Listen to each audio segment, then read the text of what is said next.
Hello, viewers. Today we are doing a book review of Six Thinking Hats.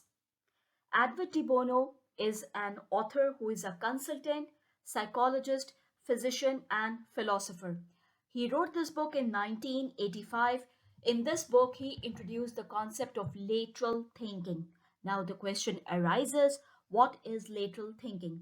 Lateral thinking से मुराद है thinking out of the box, जहाँ पे आप multiple possibilities, multiple alternatives, unconventional solutions को explore करने की कोशिश करते हैं. It is contrary to linear thinking. Linear thinking क्या होती है? You are thinking in a straight line where one idea leads to another. एक ही पाथ, एक ही पर्सपेक्टिव, एक ही नैरेटिव से किसी कंक्लूजन तक पहुंचने का नाम है linear thinking. But the question is, in today's world it is not possible to have linear thinking because the world has become so complex. बहुत सारे मल्टीपल वेरिएबल्स, मल्टीपल फैक्टर्स हैं जो किसी भी चीज़ को इफेक्ट करते हैं, तो वहाँ पे हम लीनियर थिंकिंग को फॉलो नहीं कर सकते. So we have to go for out of the box thinking. दूसरी बात यह कि थिंकिंग एक स्किल है जिसको आप इम्प्रूव कर सकते हैं. It means we could lead our thoughts. अगर इस बुक के बेसिक आइडिया की हम बात करें तो इस बुक में basically 6 different thinking styles, 6 different ways of solving a problem, 6 different perspectives, 6 different roles and responsibilities की बात की गई है 6 thinking hats बुक में.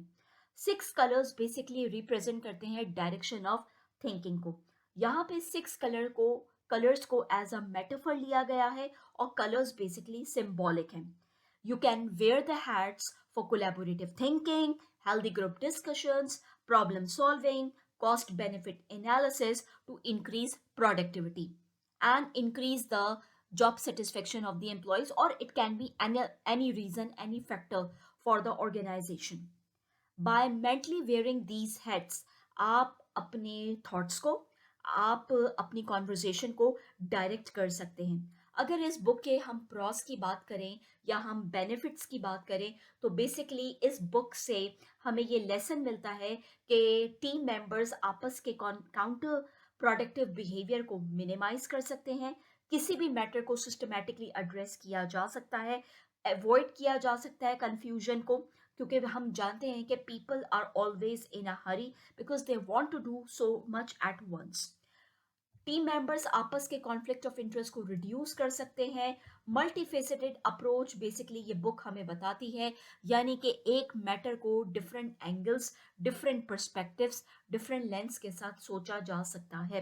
It is basically a tool for brain storming और बहुत बड़ी मल्टीनेशनल कंपनीज इस अप्रोच को यूज़ करती हैं, like NASA, IBM, Siemens, Microsoft and Pepsi. Now let's dive into the details of each head. सबसे पहले हम बात करते हैं वाइट हेड की. You can see the cursor, you can see the pointer. मेरा वाइट हेड पे पॉइंटर जो है वो मेंशन हुआ है. White head is basically the factual head. यहाँ पे हम फैक्ट्स एंड फिगर्स की बात करते हैं, डेटा की बात करते हैं, लॉजिक की बात करते हैं, रीजनिंग की बात करते हैं, स्टैटिस्टिक्स की बात करते हैं, रिपोर्ट्स की बात करते हैं, टेंजिबल एविडेंस की हम बात करते हैं. Here the focus is on objectivity and impartial decisions. अगर हम बिजनेस कॉन्टेक्स्ट में वाइट हेड की यूटिलिटी या वाइट हेड कंपोनेंट की यूटिलिटी की बात करें तो फॉर एग्जांपल अगर आप कोई नया प्रोडक्ट लॉन्च करना चाहते हैं तो उस पर आप कस्टमर डेमोग्राफिक डेटा कलेक्ट कर सकते हैं. लाइक आपके कस्टमर का जेंडर बेस क्या है, उनकी लोकेलिटी क्या है, उनका एज ग्रुप क्या है, उनकी सोशियो इकोनॉमिक क्लास क्या है, उनका इनकम लेवल क्या है. ये सारा का सारा डेमोग्राफिक डेटा आप कलेक्ट कर सकते हैं while launching a new product where you are focusing on the hard facts, where you are focusing on the metrics, where you are focusing on the numbers.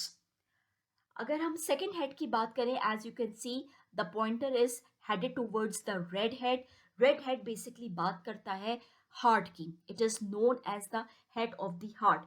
यहाँ पे हम इमोशंस की बात करते हैं, इंस्टिंक्ट्स की बात करते हैं, गट फीलिंग्स की बात करते हैं, इंट्यूशंस की बात करते हैं.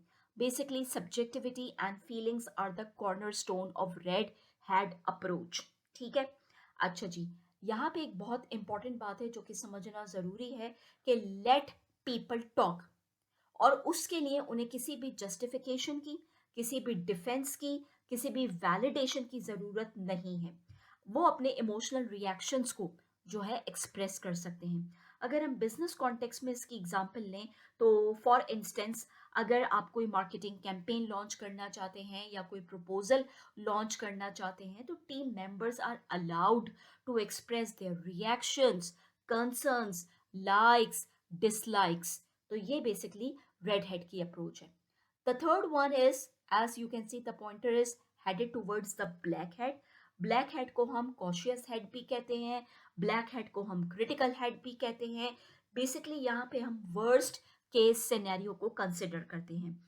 यहाँ पे हम मैटर्स की रिस्क असेसमेंट करते हैं, ऑब्स्टिकल्स को आइडेंटिफाई करते हैं, challenges, potential drawbacks, weaknesses, disadvantages, इन तमाम तर एस्पेक्ट्स पे हम बात करते हैं।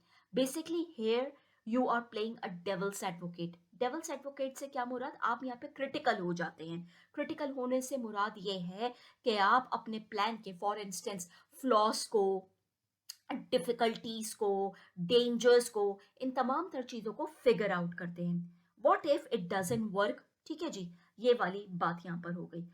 यहाँ पे एक और इम्पॉर्टेंट चीज ये है कि आप ओवरली ऑप्टिमिस्टिक डिसीजन मेकिंग को अवॉइड करते हैं ताकि आपको ग्राउंड रियलिटी का आइडिया हो सके।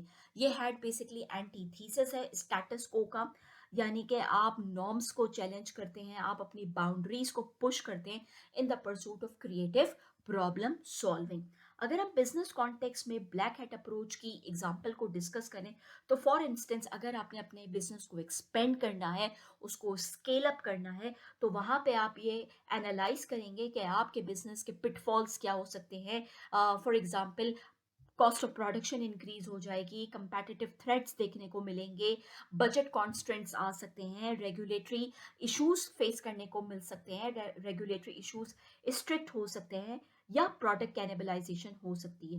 What is product cannibalisation? Product cannibalisation ये होती है कि जब आपका, ये वर्ड बेसिकली कैनिबलाइजेशन निकला है कैनिबल से, जब कंपनी का न्यू प्रोडक्ट उसके एग्जिस्टिंग प्रोडक्ट को किल कर दे, उसको हम कहते हैं product cannibalisation.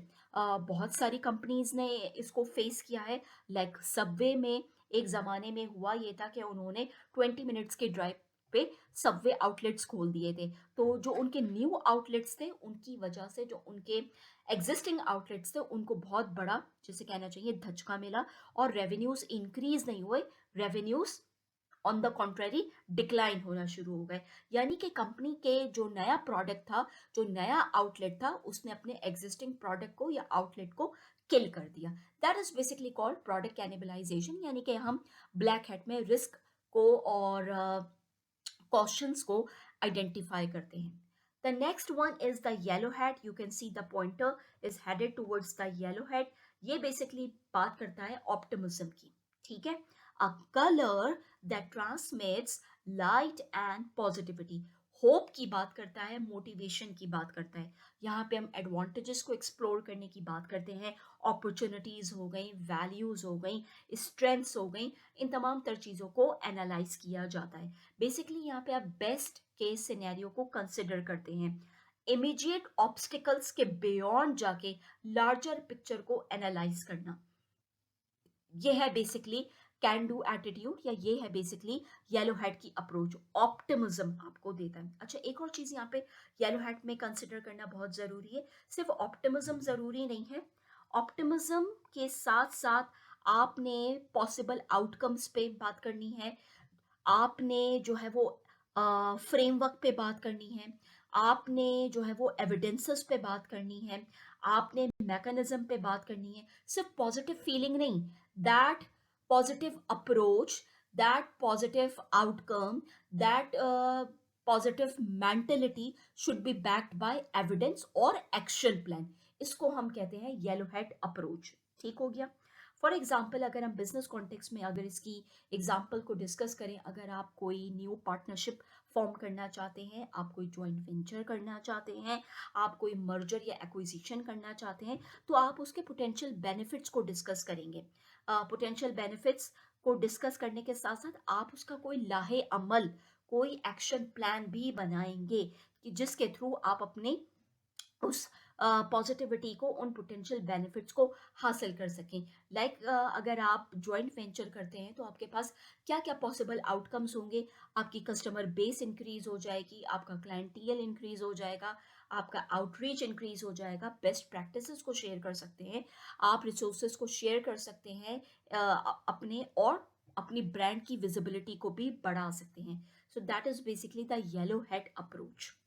Now we are heading towards the next one. As you can see the pointer, that is basically the green head.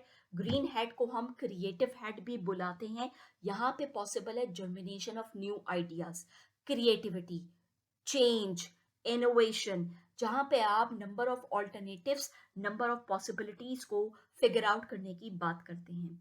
For instance अगर हम इसकी एग्जाम्पल बिजनेस कॉन्टेक्स्ट में देखें, आप कोई मार्केटिंग कैंपेन लॉन्च करना चाहते हैं, तो मार्केटिंग कैंपेन लॉन्च करने के लिए आपके पास क्या क्या डिफरेंट मीडियम्स हो सकते हैं. You can go for social media marketing, you can go for gorilla marketing, you can go for influencer marketing, you can go for email marketing.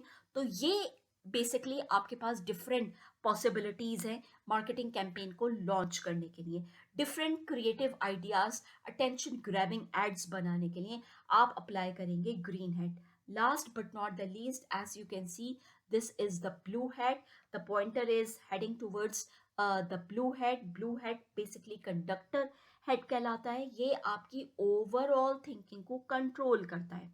यानी कि आपकी प्लानिंग कैसे होगी, ऑर्गेनाइजिंग कैसे होगी, आप किस तरीके से चीज़ों को प्रोसेस करेंगे, आप अपने मैटर्स को मॉनिटर कैसे करेंगे, इवेलुएट कैसे करेंगे. तो बेसिकली ब्लू हेड जो है वो फैसिलिटेटर्स या मॉडरेटर्स वेयर करते हैं at the beginning of the meeting and at the end of the meeting. किस तरीके से?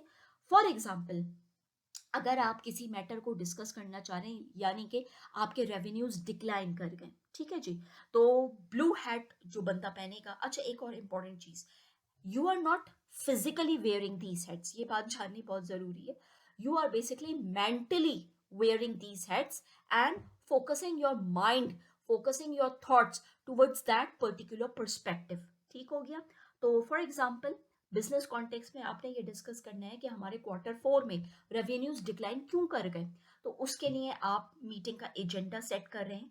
The person who is wearing a blue hat, the moderator, the facilitator, the person who is chairing the meeting, तो वो पहले agenda set करेगा, questions की probing करेगा, discussion को ऑन ट्रैक रखने की कोशिश करेगा, क्योंकि बाज दफ़ा चीज़ें बहुत ज़्यादा ऑफ ट्रैक हो जाती हैं और डिस्कशन डिविएट हो जाता है. फिर डिफरेंट पर्सपेक्टिव्स में कनेक्शंस ड्रॉ करने की कोशिश करेगा, समराइज करेगा फैसिलिटेटर इंसाइट्स को, और फिर किसी ना किसी कंक्लूजन तक पहुंचने की, फाइनल डिसीजन तक पहुंचने की कोशिश करेगा. So this is basically all about the 6 thinking heads.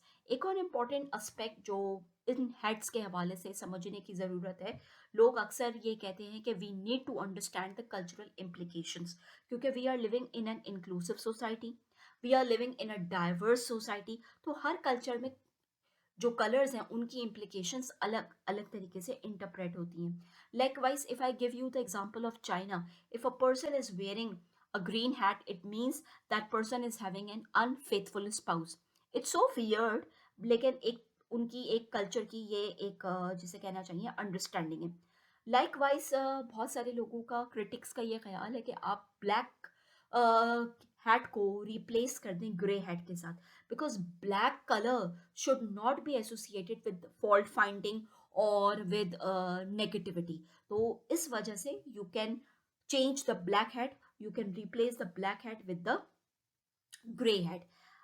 If I talk about the summary points, we discuss about the 6 thinking hats today, जिसमें हमने ये बात की कि जो white hat है basically वो objective hat समझा जाता है. It focuses on the logic, facts and figures. The red hat, this one is basically the intuitive hat, जहाँ पे हम emotions और instincts की बात करते हैं. Then we talk about the black hat.